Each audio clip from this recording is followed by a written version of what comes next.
Il portait un bonnet rouge, une combinaison bleue et un regard inlassablement tourné vers l'horizon. Son nom? Jacques-Yves Cousteau. À une époque où les profondeurs marines étaient aussi mystérieuses que l'espace, il a été le premier à les filmer, les explorer, les raconter. À bord de la Calypso, il a emmené le monde entier dans un voyage inédit au cœur de l'océan. Mais Cousteau, ce n'est pas seulement un explorateur. C'est un inventeur, un conteur, un résistant, un écologiste avant l'heure. Il a transformé la mer en terrain d'aventure, mais aussi en sujet de conscience.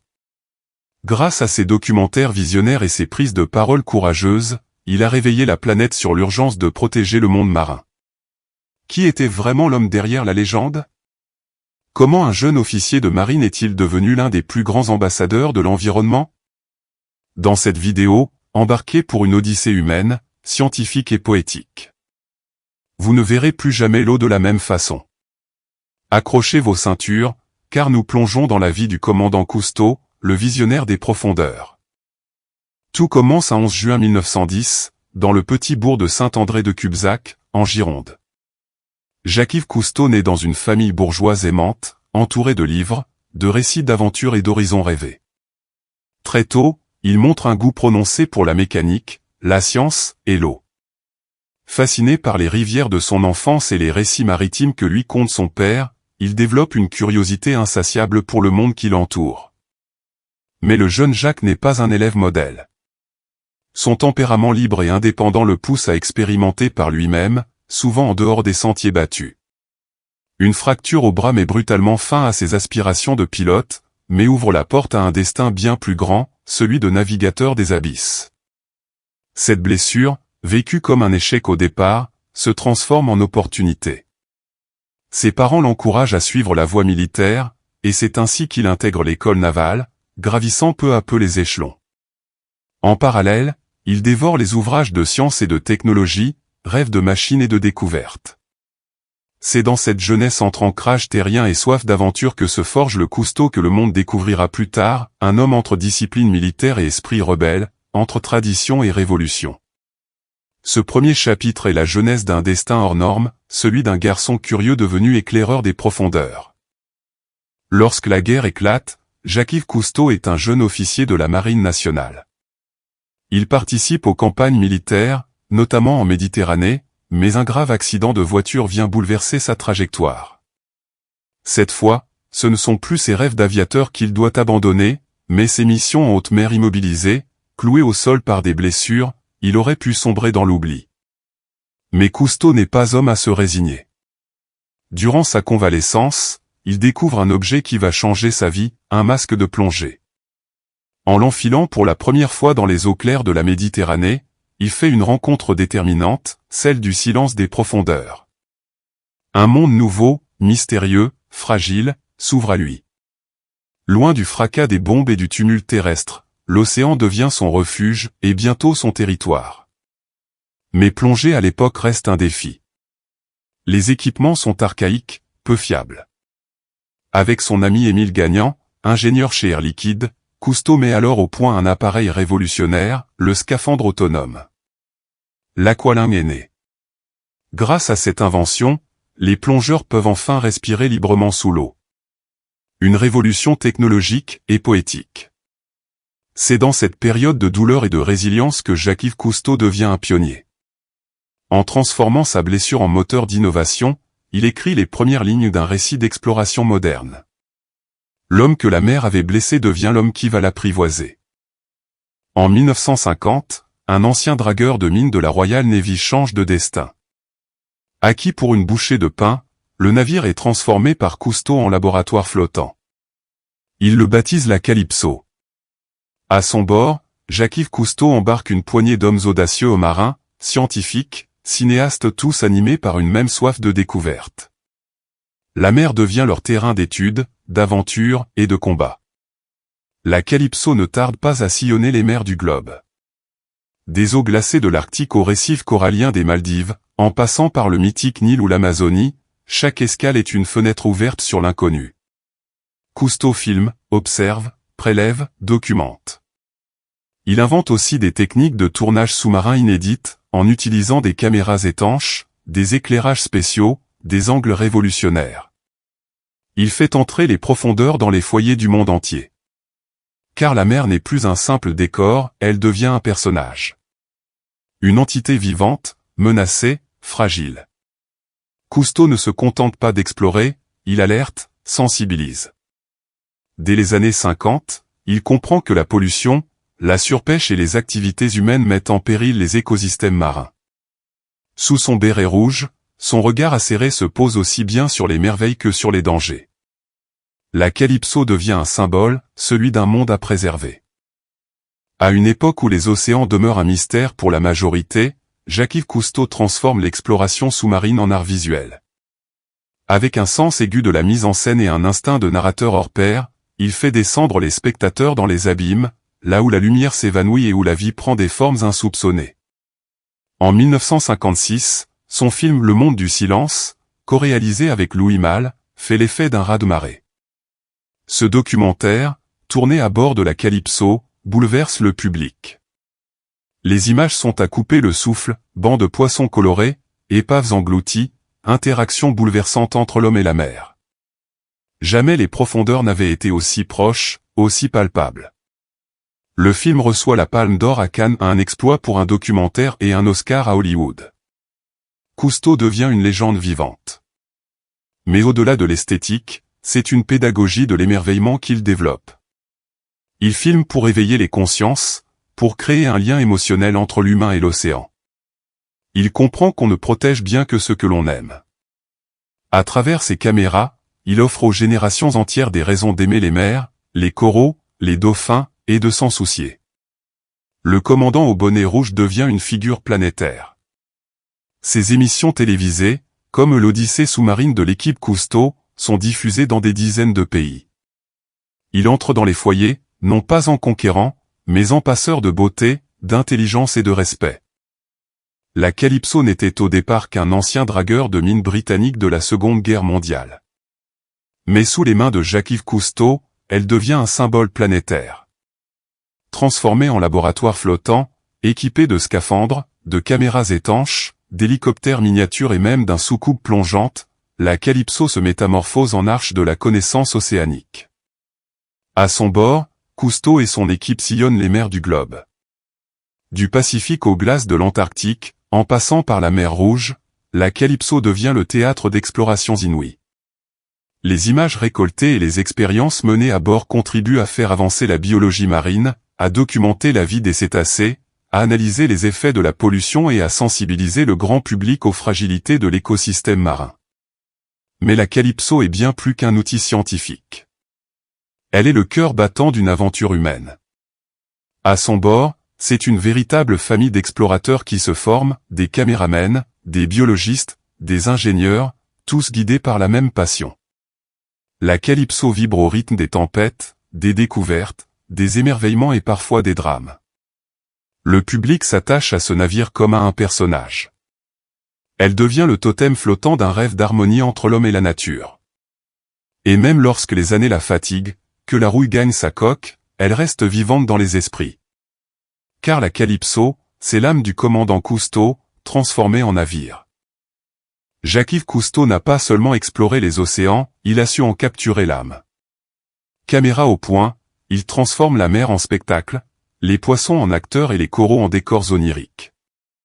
Ces documentaires, à la fois scientifiques et poétiques, révolutionnent la manière dont le grand public perçoit le monde sous-marin.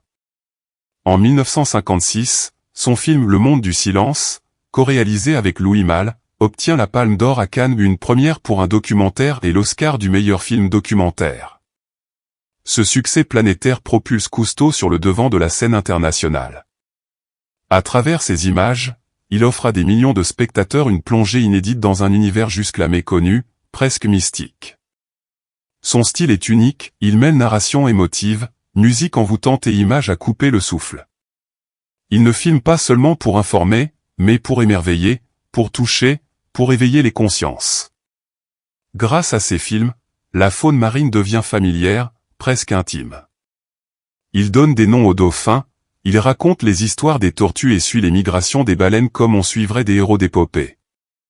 À la télévision, ces séries comme l'Odyssée sous-marine de l'équipe Cousteau deviennent des rendez-vous familiaux incontournables. Son célèbre bonnet rouge, sa voix posée et ses aventures au bout du monde font rêver des générations entières d'enfants, tout en éduquant les adultes. Cousteau comprend avant tout le monde le pouvoir de l'image pour changer les mentalités. Il utilise la caméra comme d'autres utilisent la plume ou le micro, pour militer, transmettre et aimer. Il ne filme pas pour divertir, mais pour éveiller. À mesure que Jacques-Yves Cousteau descend dans les profondeurs des océans, il élève aussi sa voix vers les cieux pour défendre la planète. L'explorateur devient militant. Les beautés marines qu'il a tant filmées se révèlent aussi vulnérables qu'éphémères.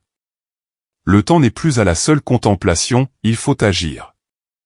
Dès les années 1970, Cousteau tire la sonnette d'alarme. Il observe la pollution plastique, les marées noires, la surpêche et l'effondrement des écosystèmes marins. Ce qu'il voit sous l'eau le révolte, et il transforme cette indignation en énergie de combat. Le capitaine devient lanceur d'alerte, longtemps avant que ce terme n'entre dans le vocabulaire courant. Il s'engage pour la sauvegarde de l'Antarctique, milite contre l'extraction minière des grands fonds marins, plaide pour la création de réserves naturelles sous-marines. En 1974, il fonde la Fondation Cousteau, dédiée à l'éducation environnementale et à la recherche.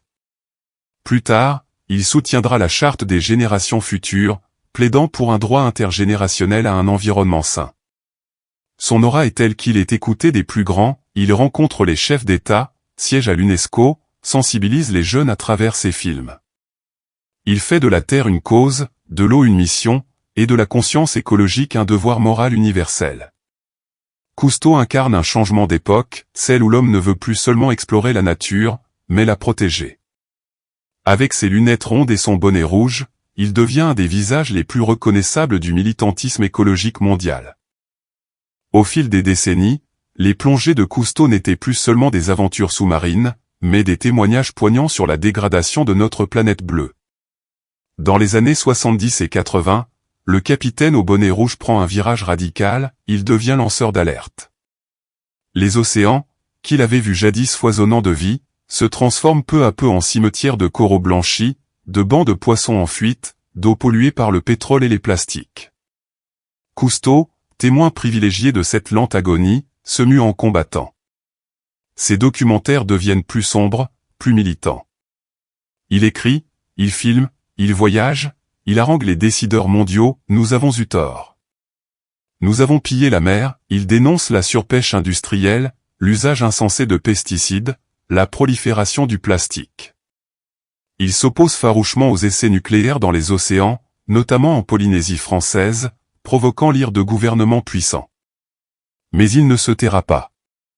Il s'implique auprès de l'ONU, il crée la Fondation Cousteau, qui rassemble scientifiques, journalistes et citoyens engagés. Il s'adresse aux jeunes, convaincus que leur conscience écologique pourrait faire basculer l'histoire. Pour Cousteau, sauver les océans, c'est sauver l'humanité. Et il le répète sans relâche, on protège ce que l'on aime. Dans les dernières décennies de sa vie, Jacques-Yves Cousteau prend un virage décisif. Le commandant aux lunettes rondes, longtemps célébré pour ses explorations spectaculaires, devient la voix lucide et engagée d'un monde marin en détresse. Les alertes écologiques se multiplient, et lui, plus que quiconque, comprend l'ampleur des dégâts. Pollution des océans, surpêche, destruction des écosystèmes marins, Cousteau ne peut plus rester simple spectateur. Il multiplie les conférences, s'exprime devant les Nations Unies, fonde la Cousteau Society et lance des campagnes de sensibilisation planétaire. Il parle avec la même ferveur d'un récif corallien menacé que d'une baleine échouée sur une plage. Pour lui, la mer n'est pas un décor ou un terrain d'aventure, mais une entité vivante, fragile, qu'il faut protéger à tout prix. Il appelle à une prise de conscience universelle, avant qu'il ne soit trop tard. Dans ses dernières interviews, il parle souvent du « droit des générations futures ». Il imagine un monde où les enfants naîtraient sans jamais avoir vu une mer propre ou un dauphin libre. Cette idée le hante. Alors, jusqu'à son dernier souffle, il milite. Il appelle à une éthique planétaire, où la technologie et le progrès ne sont plus des prédateurs, mais des alliés de la nature. Et même affaibli, il ne renonce jamais à l'océan. Comme s'il lui appartenait. Comme si sa voix devait résonner dans les profondeurs pour l'éternité. Jacques-Yves Cousteau a quitté ce monde le 25 juin 1997, à l'âge de 87 ans. Mais son souffle, son regard bleu marine, son béret rouge, tout cela continue de hanter les profondeurs de nos mémoires et d'inspirer les générations futures.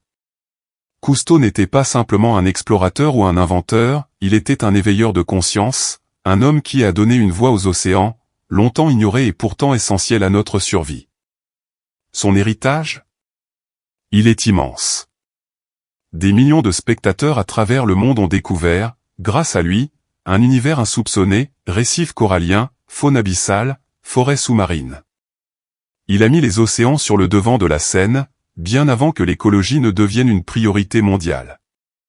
À travers la Fondation Cousteau, ses films, ses écrits et ses combats, il a semé les graines d'une écologie profonde et humaniste, bien loin du marketing vert actuel. Mais plus que tout, il a transmis une philosophie de vie, respecter le vivant, prendre le temps d'observer, de comprendre, et de transmettre. Il nous a montré qu'on pouvait allier science, poésie et engagement, dans un monde qui cherche trop souvent à les opposer.